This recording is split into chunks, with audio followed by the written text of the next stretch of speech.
I am not good enough and hence I can't crack it. Not that the system is just not giving you enough space or opportunity or leg up at all or support to actually enable you to have to realize your potential.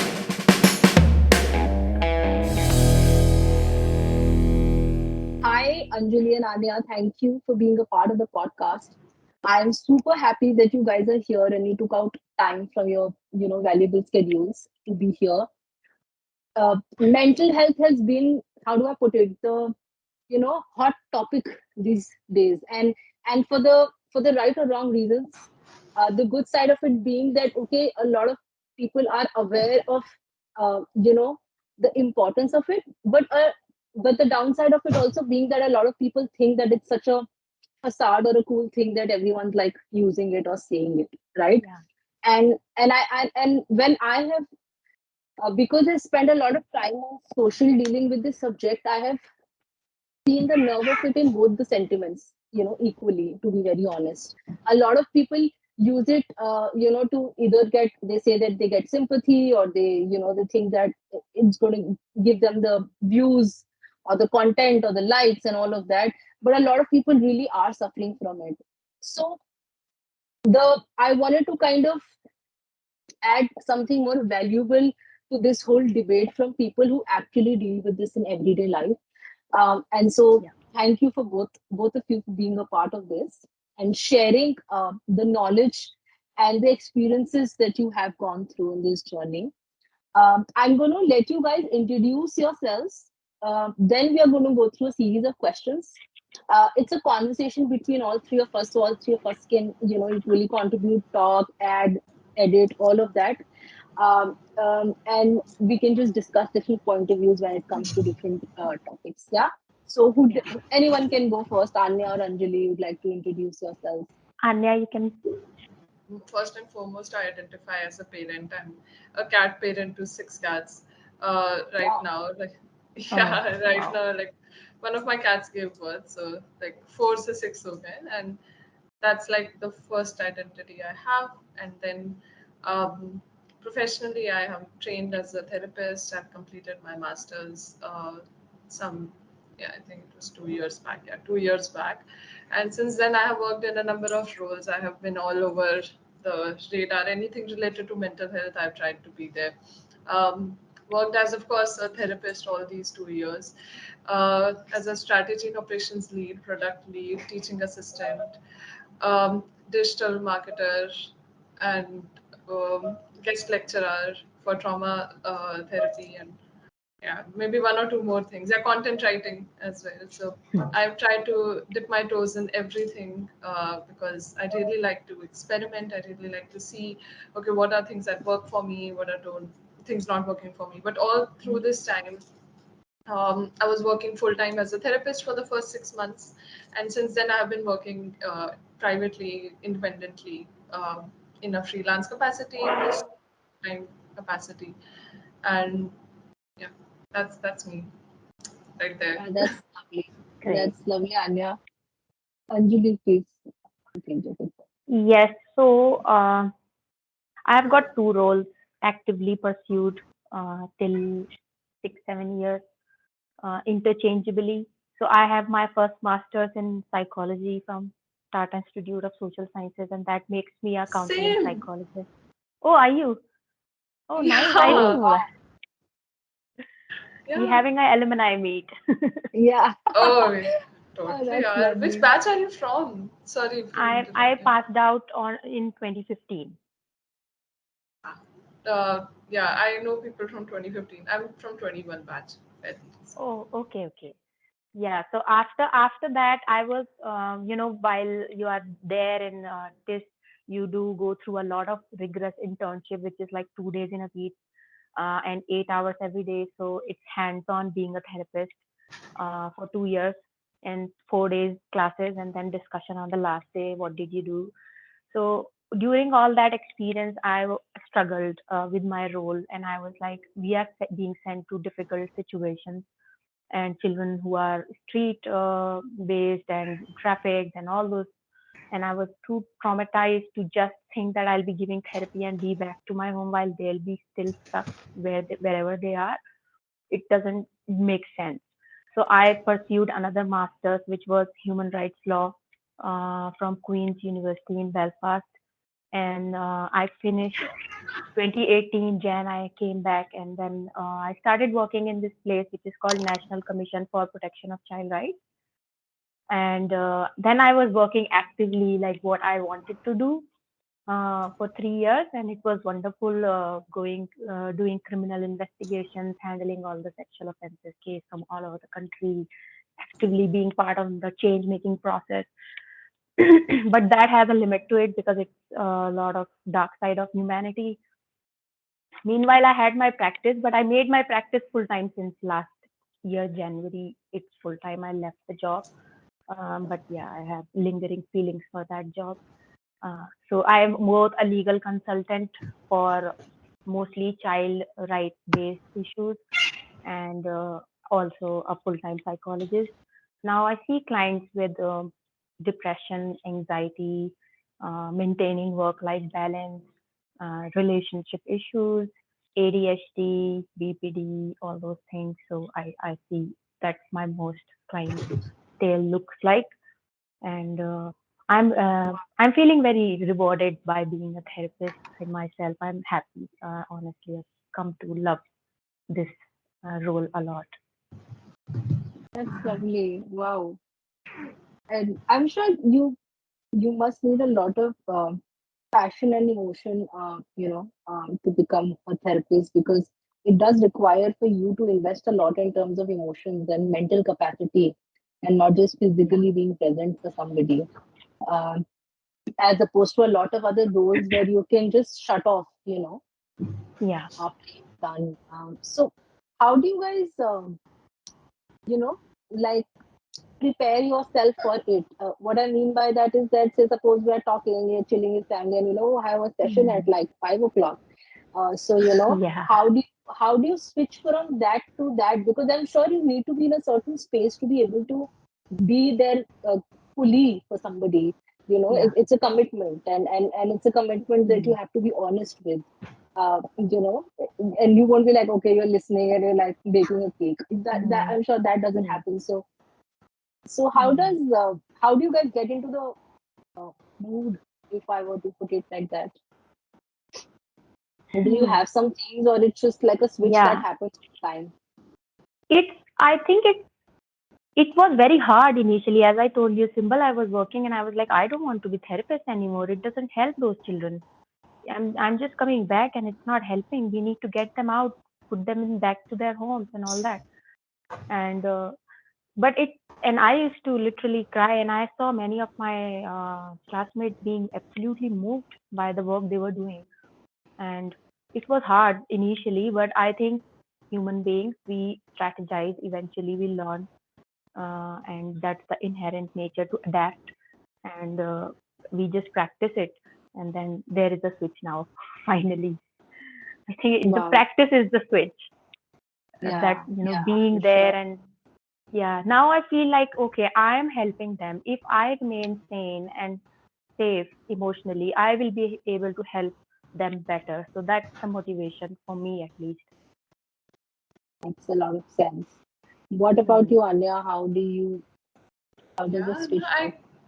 I actually agree with Anjali about like, um, the switch is difficult to maintain, and it becomes harder if we ourselves are also going through a tumultuous time. And as therapists, it does like being therapist doesn't make us immune to difficult human experiences. Right? We would Yeah. also have those experiences. Naturally, I find it that so much of like my therapy sessions is, of course, like I bring in my skills and everything, but my energy is impacted by whatever is going on in my Hmm. life. So if I Hmm. have like things sorted, my energy is going to be like this. If I'm like, of course, Yeah. things are like not going well, and it's just like, but Hmm. I do find like over time the switch has developed, because I have navigated between roles quite a lot. Hmm. So it would be that, okay, um, at 12 o'clock I have a meeting with, like, let's say the founder. At 2 o'clock I have a therapy session. Or like, sometimes, okay, I'm doing content writing and then suddenly I have a session, then there's a meeting. And so when it came to like my roles, there were a lot of like, okay, cut, and like suddenly something else would be happening. So I think naturally my switch had to develop in response to the fact that in the same day I had therapy sessions and other things too. And now it's just like gotten a lot easier. I mean, I do have some ritual sort of a thing. Like, okay, I sit 5 to 10 minutes before the session, and I'm like, okay, a therapy session in 10 minutes. But I would get my coffee ready. I would get water. I would fix my hair, and just set the camera, the laptop, everything is in place. Check on the cats, and just read the documentation. So that's like my pre-therapy ritual of sorts that I follow, and I try to follow that to whatever extent is possible. That helps a bit. But yeah, Yeah, just boundary being setting mentally is the key. prepared for, yeah, Yeah. I'm Sorry, sure. sorry for saying. No, I was saying that's like mentally preparing yourself for for a different role or a state of mind to be in. Um, Absolutely. wow. Okay. So guys, psychology as a field, to be very honest, is still not, as popular in India as it is everywhere else in the world. To be very honest, even I wanted to get into psychology, but when I started off, when I went to college, my parents were completely against it. They were like, "No, you're not going to like, it's not something that gets you money, or it's going to be something that will, you'll have to study all your life and stuff like that." And when I started off, it was at a very nascent stage, right? So I ended up doing literature. Not that that is helping anybody, but still. Uh, so I wanted to understand that what made you guys, think of getting into psychology, because it's, usually from where we come, our mentalities, our Indian parents usually want us to go with, what do they call it?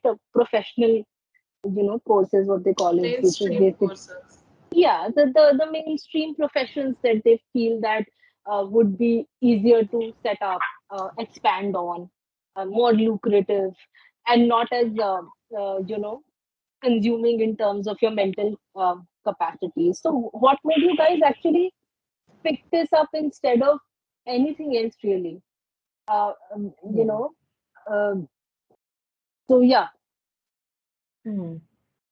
So actually, I was very fascinated in psychology or human mind. I didn't know there was a subject called psychology when I was 12 years old. I'm from Muradabad, Uttar Pradesh, which was remote. It's a fine city now, but it was very remote. There was no art section in class 11 in schools, in any of the school in my hometown. So I had no idea that there was a subject existing called psychology. I was just interested in human mind and behavior. And and and then I found out, okay, there are universities who offer these as, course. But my parents wanted me to be officer. Oh, And then I tricked them into believing that, okay, I'll after graduation I'll do this, I'll do that. And I went to Banaras Hindu University for my grad, and that was the start of it. I just did it for the love of it. If you have to ask me, I had no professional goals absolutely whatsoever.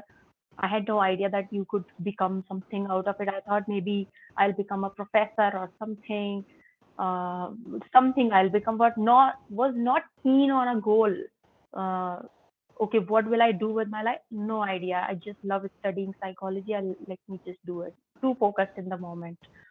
So that's how I pursued. But growing up, I realized I covered a lot of philosophy and Chinese philosophy when I was very young. So I was just interested, like deeply curious about why how this person is behaving the way they are behaving, and how we can help them move fast in certain way. It was just curiosity for me, I think so. wow. I don't know about you, Anya. You can Yeah, go no, now. I can totally agree with the interest in human mind. And why are people the way they are, right? That's like the key question that pushes most people into the field. uh, I actually had like very little knowledge about the course, just like you. I had no idea that, okay, I knew that there is psychiatry, but I didn't know there was psychology. I was blown when I got to know there are subjects like that. And back then I had already completed my 12th. I was preparing for medical entrance. I put 2 years into that because, like you said, Simple, my parents wanted me to go into a mainstream course, and kind of along the way I internalized it. Uh, but my heart was never in it, and of course it didn't work out as well. I didn't get into courses at the colleges I wanted. By the end of 2 years, I was absolutely burnt out, completely saturated. Went to a career counselor, and he suggested, like, you should go for psychology. Your background allows for it. You had science. You can get into like this college, and like this year itself you can get in if you apply right away. And I like the push that came from there really motivated me, like, okay, yeah, this is something I anyway had a lot of interest in. What if I, like, he believes that I have an aptitude for it as well. He asked some questions and he was like, I think you'll be good at it.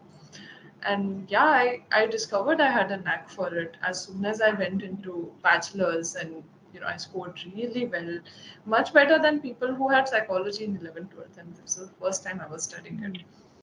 So I Wow. think the discipline, yeah, the discipline that came from those 2 years of preparing for medical entrance itself just propelled me for a very long time itself. Like the studies that go in is crazy. The amount of hours that you put in is crazy. So this felt like, okay, yeah, this seems so nice, it's so interesting, and I happen to Yeah. be like good at it. And since then, there's been no looking back.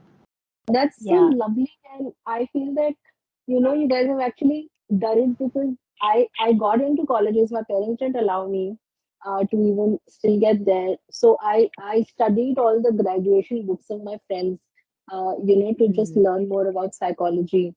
I was really interested. I had it in 11th and 12th, so my teacher had asked me to take it up. She told me that you should get into psychology, but like I told you, my parents never allowed, and then um, and then obviously I also had a very creative bent, so writing was also something that came very naturally to me.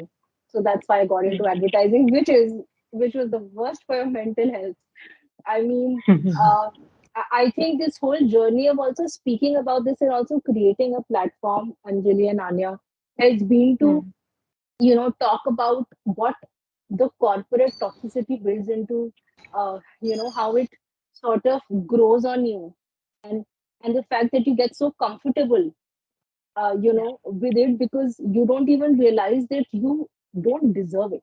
We look at our parents have come from traditional roles, in Yeah. terms of the jobs that they have done.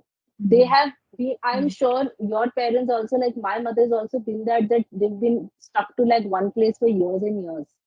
Because for them, coming that decent income coming into the house and was essential.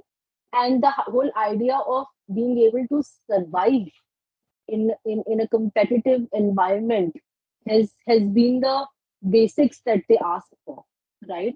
They don't expect like the whole idea of success was the generation after, and that success in the sense of being more competitive, being more constantly strategizing to go up. But even in that, you just get so caught up not realizing what is good for your mental health and not. And so often when I talk about mental health, people ask me, what do you keep saying about mental health? What is this? What is toxicity? You can always say no. I was Yeah. speaking to somebody yesterday, and he said that why don't you just say no? If your boss is speaking to you like that, or you are working late night, I said we are never conditioned to say no. We have Yeah. always been conditioned to say yes to everything because I remember the first time I go back home and tell my parents that, oh my god, I hate this job, my boss is so mean to me, and my mom said like, no, no, no, learn to like grow a thick skin. Say yes. But yeah, but over the period of time I realized that I'm sorry, I always have that choice that if I put myself there, then everybody will treat me like that. and Mm. and I'm sure you guys have have had clients who have dealt with not specifically corporate people from the corporate, but how the professions that they are from Yeah. impacts their mental health, Yeah. right? And it is for differently for different people, and that's why even in this podcast I've not just kept like people from corporate. People, I've got dancers, I've got Yeah. singers, I'm getting all of them to just talk about, Yeah. because what we do, while we love it, we always have a love-hate Mm. relationship with it. Yeah. That's Yeah. why I also named this episode, the love-hate relationship of anxious achievers, Mm. because it's we have this dilemma that we are in, that we love what we do, but there comes Mm. a lot of stress and pressure of the work, The and how do we costs, deal with it? Yeah, sorry. the costs of it, right? That there's so much Absolutely, joy, but the cost absolutely. that we have to bear in order to like make things work at times, it's So, very so what complicated. is the level that you go to? Like, what's that boundary that you create? Because a lot of these influencers, these successful gurus, they talk about the hustle culture and they romanticize it like it's just the most beautiful thing in the Mm. world. So, I wanted to ask you guys, you know, are there any common signs, or common commonalities in terms of the kind of people, the clients that you've dealt with, who have Mm. in terms of their professional work? Because I'm sure, uh, no matter where you are, the work environment has certain common strings everywhere. There's Yeah. someone you're reporting to, there's an environment you're working in, the people you're collaborating with, and the industry in general. Yeah.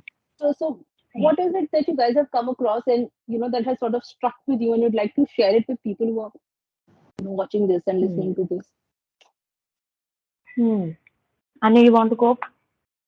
I do have like something in mind. It's um, just happened this week itself, Mm. and not to like give details or anything, but like what I noticed was, and not just in this one client, but in so many clients who come not only with like not just limited to organizations or like professional sphere, but also institutional, educational. Like so many of my clients are also like facing the like burnout in educational spheres too. And I see a lot Mm. of similarities, right? The power structures in place, the systemic discrimination, and the fact that so much of it we have been conditioned to see it as us problem, a me problem, and not a everything around me problem, the they problem. That so many of Mm. my clients would go about like, okay, I am not good enough, and hence I can't crack it. Not that the system is just not giving you enough space or opportunity or leg up at all or support to actually enable you to have to realize your potential. So it's almost like, oh, other people are doing it, right? Other people are able to make it. Why can't I make it? Why am I not? Am I not good enough? So much Absolutely. internalization, so much of it, even when the system is just so badly fractured, and it's almost like it's set in its ways, but those ways are not right.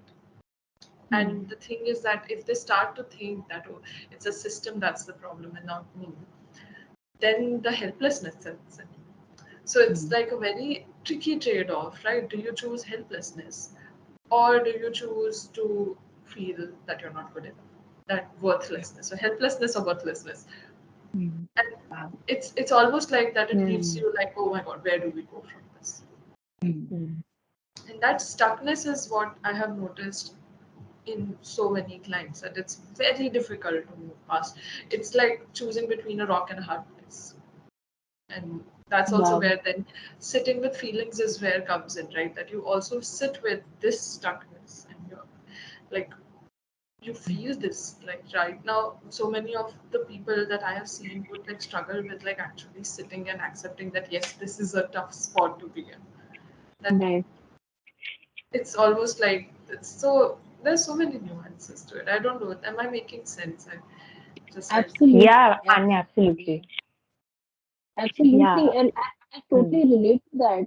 the whole idea of worthlessness versus helplessness, which is you don't know because you're a part of that deep down in that system. If everyone's like that, where do you go? Exactly.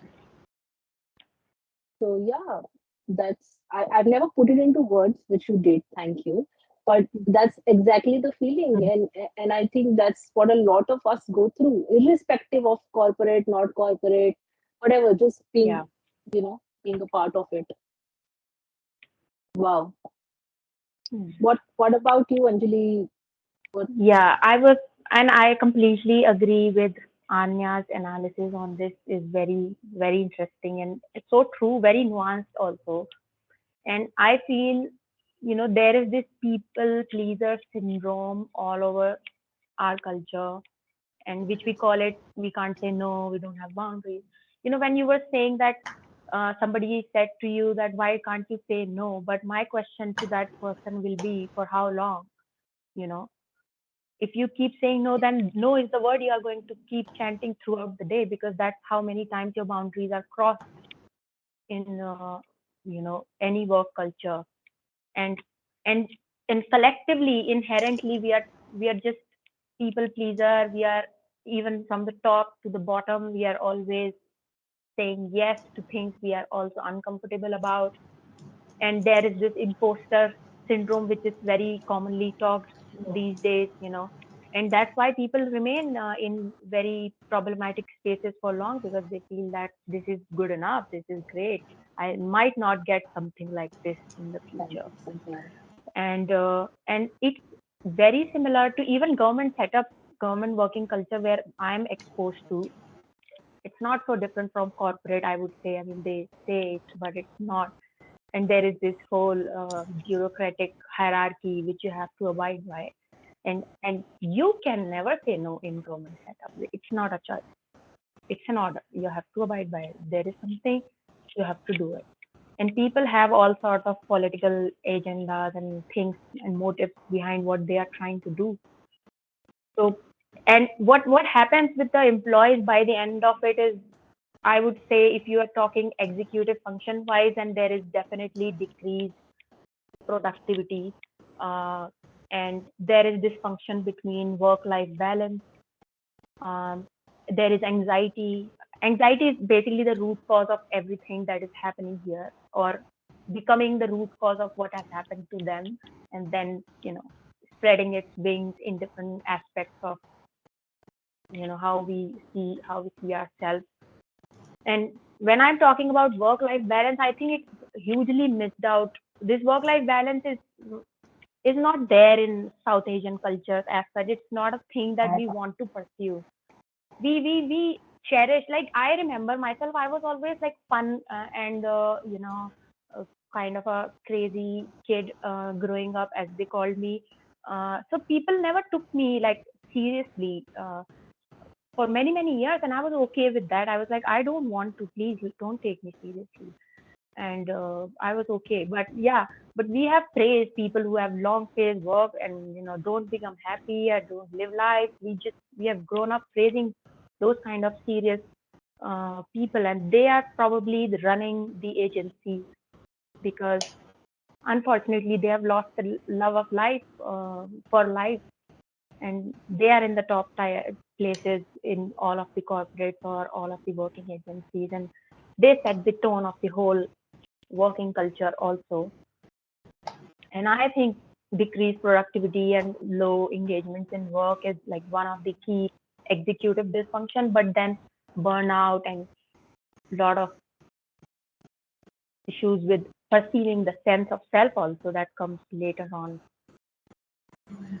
I'm sure that gets uh, you know too much for people to handle, because I mean we are talking about it. A lot of us talk about it, but most of them don't.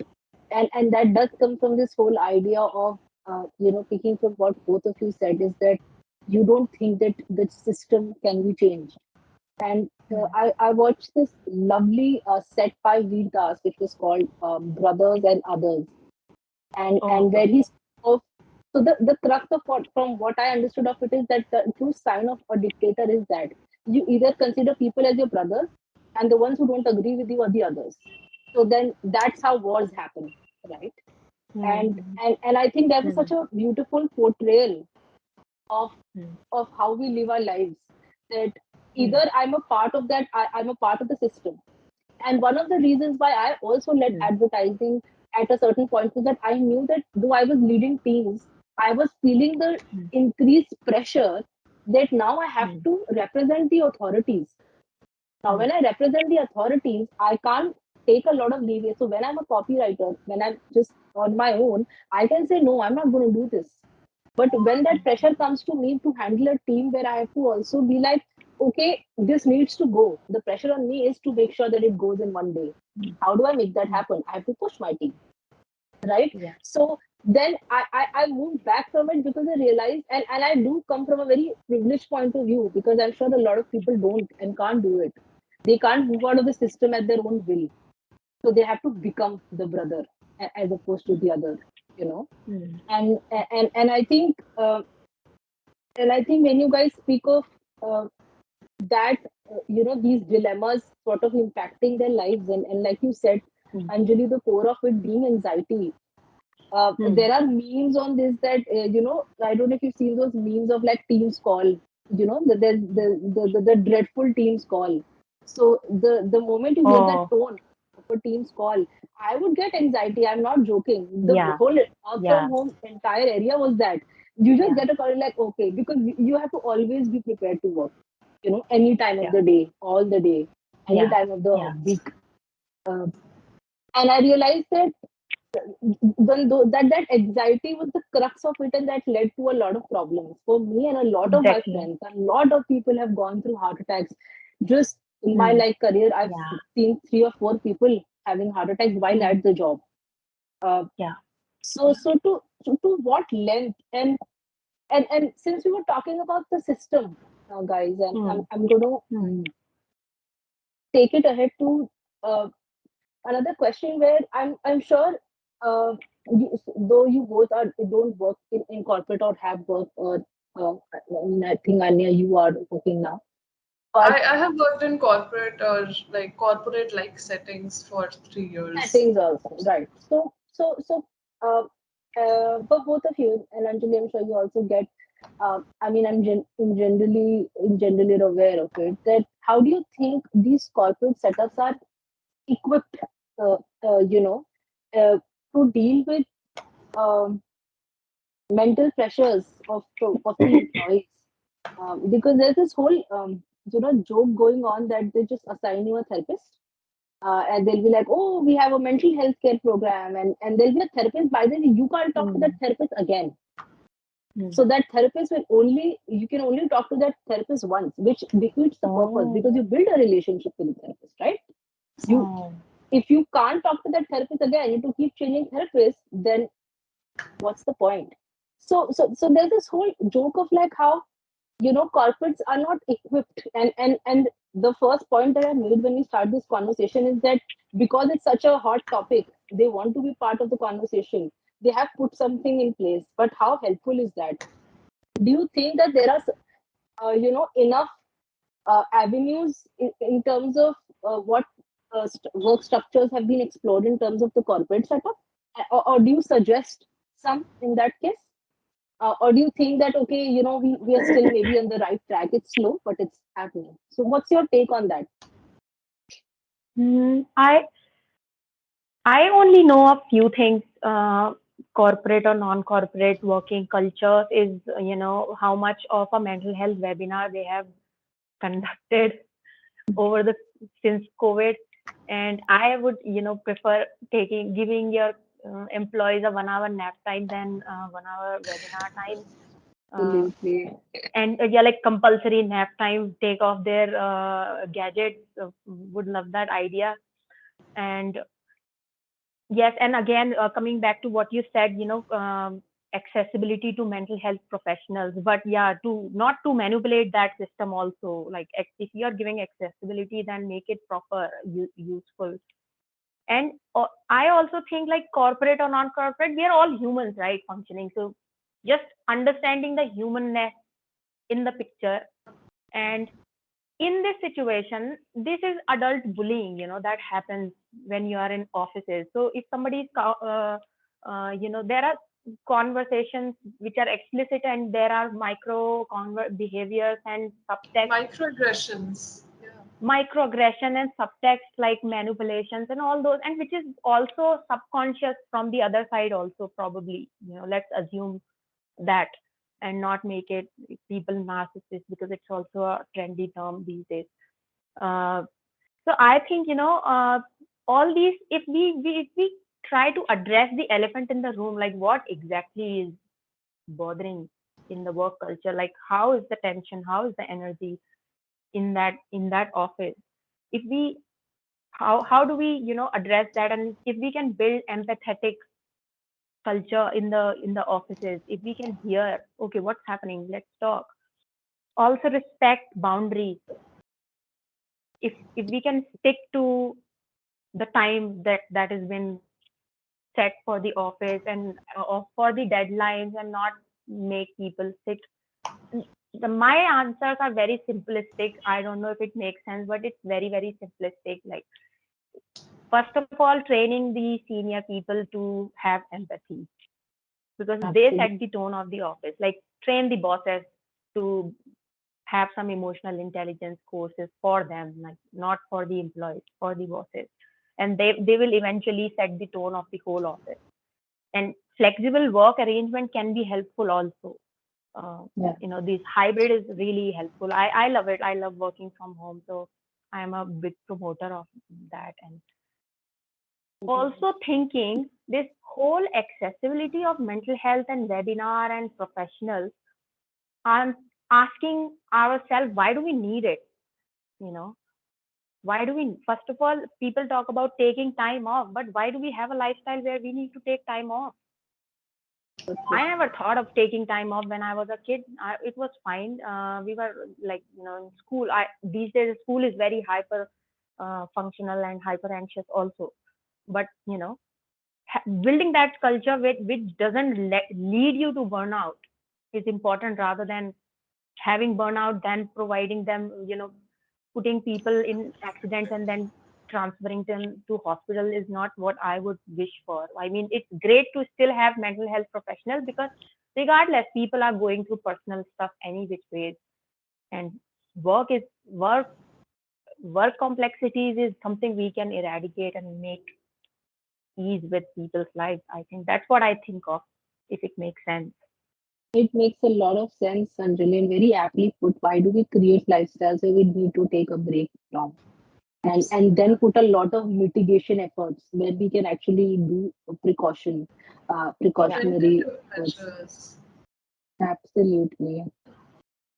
Yeah, I What about you? completely agree with you. Yeah, and I actually, when Anjali, you were saying right, that just bring more empathy and humanness, and I was like, bang on. This is exactly what we need.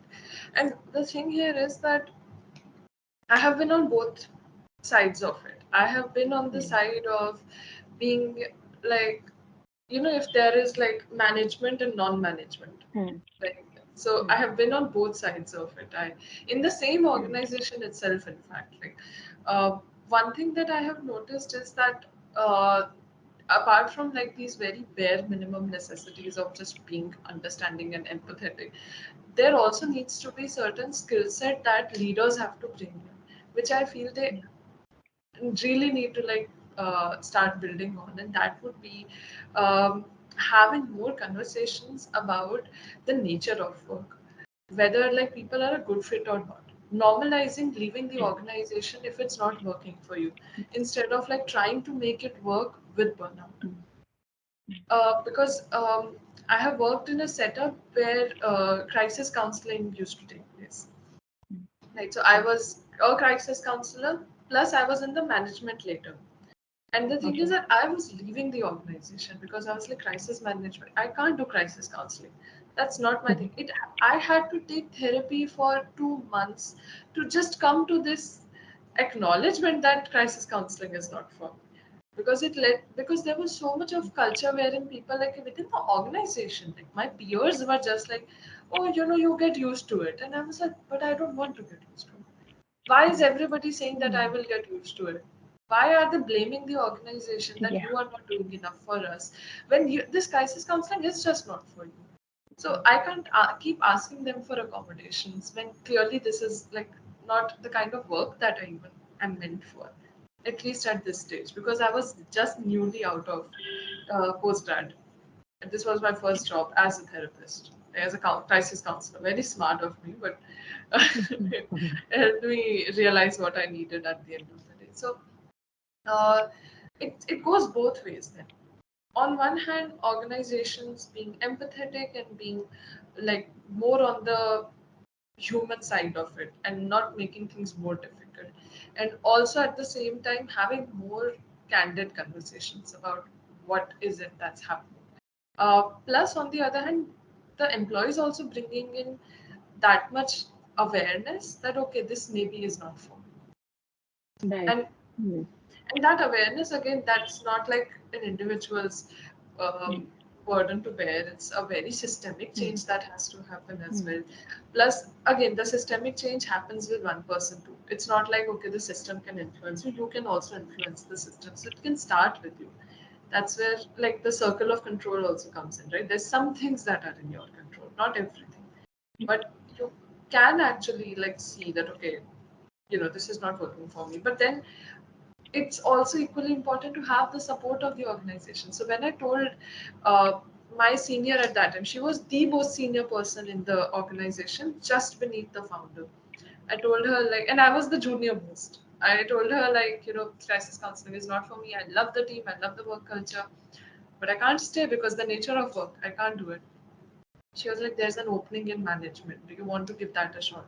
Because, we want you to stay. You have done good work and we really believe that, this will work for you. I had no management experience whatsoever till then, but she gave it a shot. She had that key, okay, you see me to have the qualities for management because I was doing bits and bits of management work and she helped me with that transition. She fast tracked my application. She made everything happen. From like the junior most position, I went to just beneath her, just like directly her associate. Mm. And it worked out beautifully. Mm.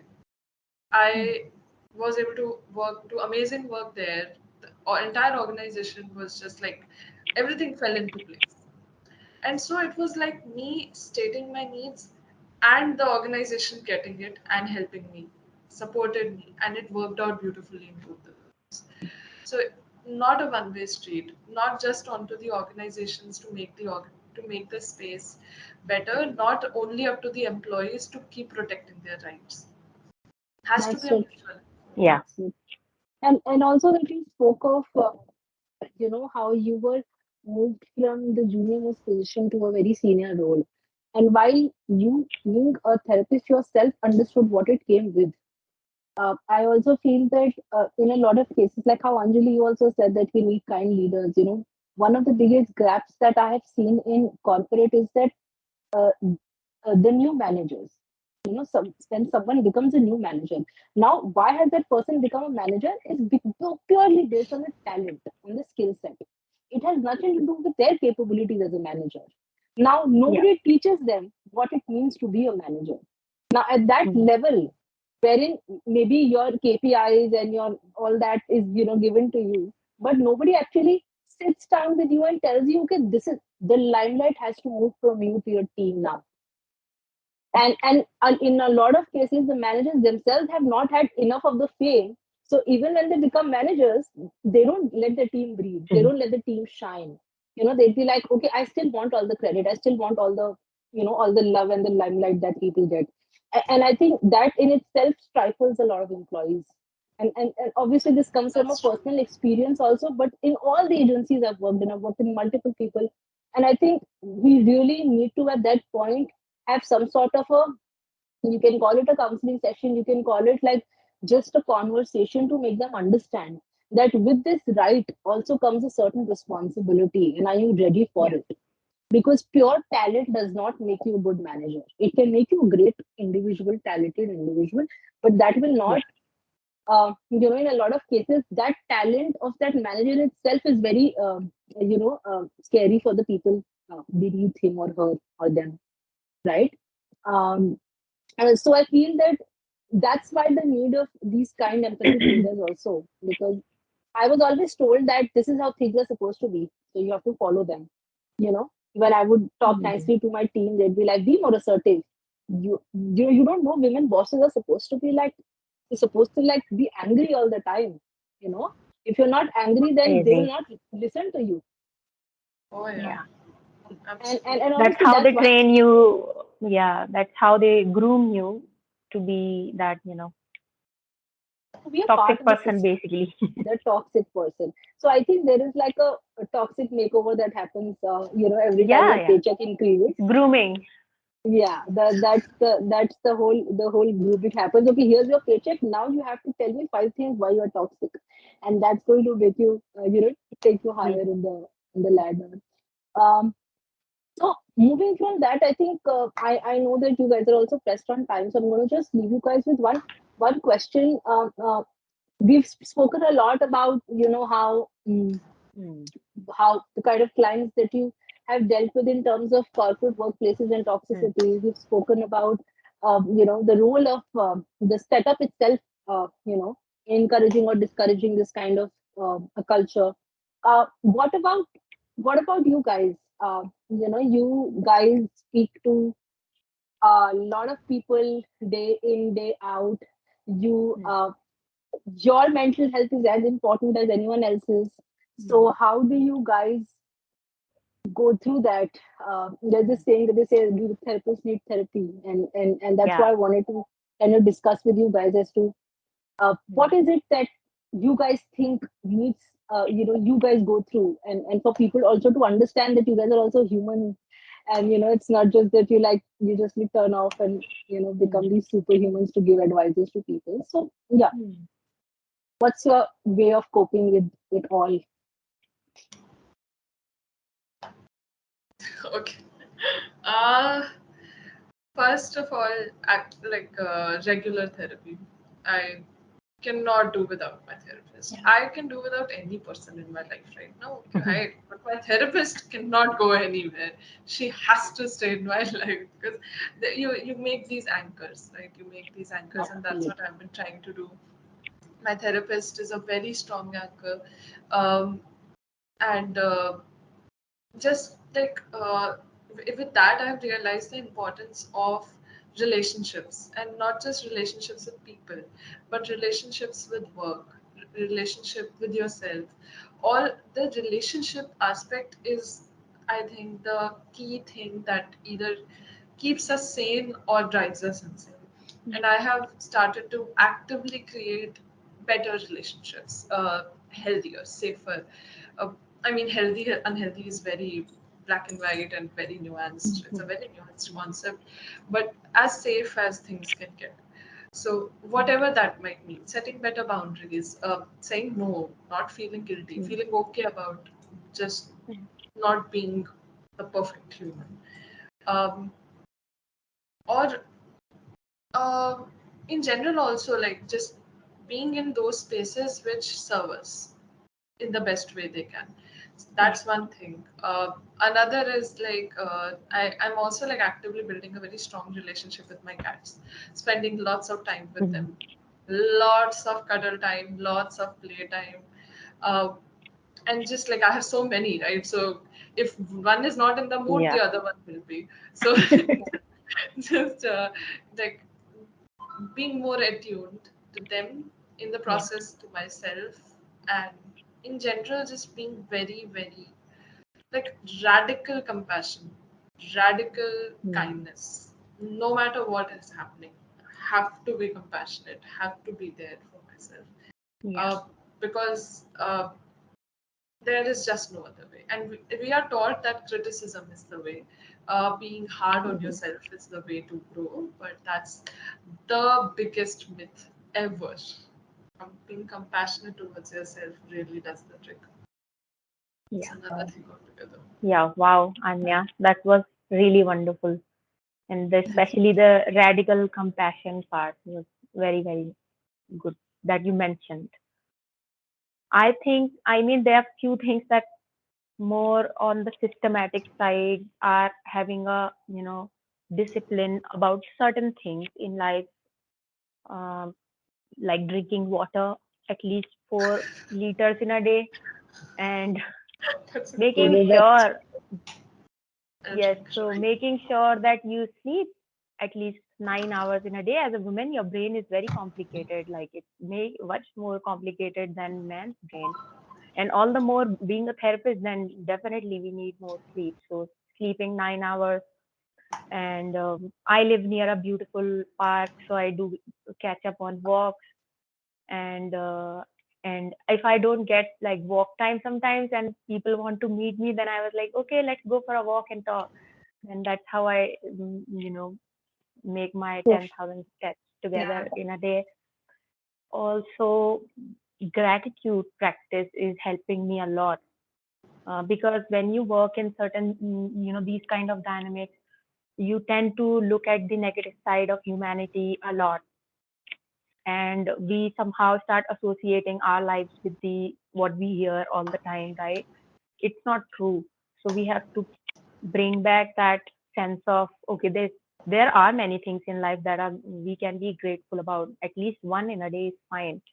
So building that sense of gratitude, mindfulness, whenever you get time.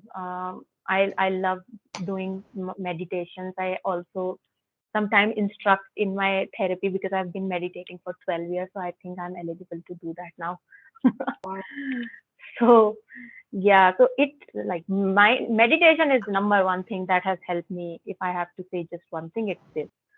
And spending time with a lot of loved ones and having good relationships, building good relationships, investing in people who are very reciprocal, friends, family, and romantic setup is the most. And there was a study done recently, like the longest study on happiness suggested that was no brainer to me, but good to quote studies these days because people have lost the sense of judgment. So they really rely on scientific, information. So having great relationships help as a therapist because we are just on our own. We can't discuss our cases to people and what's going on in therapy. So having just banter time and all those things are have been helping a lot. And I agree with having a therapist. I do have a therapist too. yeah, I think therapists, woohoo, that's one cheers for therapists Yay! and all that you guys do. And I think it was such a wholesome conversation, guys. That it's one of my favorite episodes from the podcast because I Oh, think it's very close to it's a more real conversation than pretending to be somebody or trying to put out an yeah. image there. And thank you guys for all that you do. And I think it takes a lot to kind of help people out, especially when things are not going your way, and then you still Yeah. have to be there for someone else. And I think that takes a lot of courage, and that takes a lot of empathy, as you both very nicely promote. And I'm also a Ye Empathy Supremacy Club Yes. you know um, member. Love it. And I think this has been really wholesome. So thank you guys so much for being a part of this.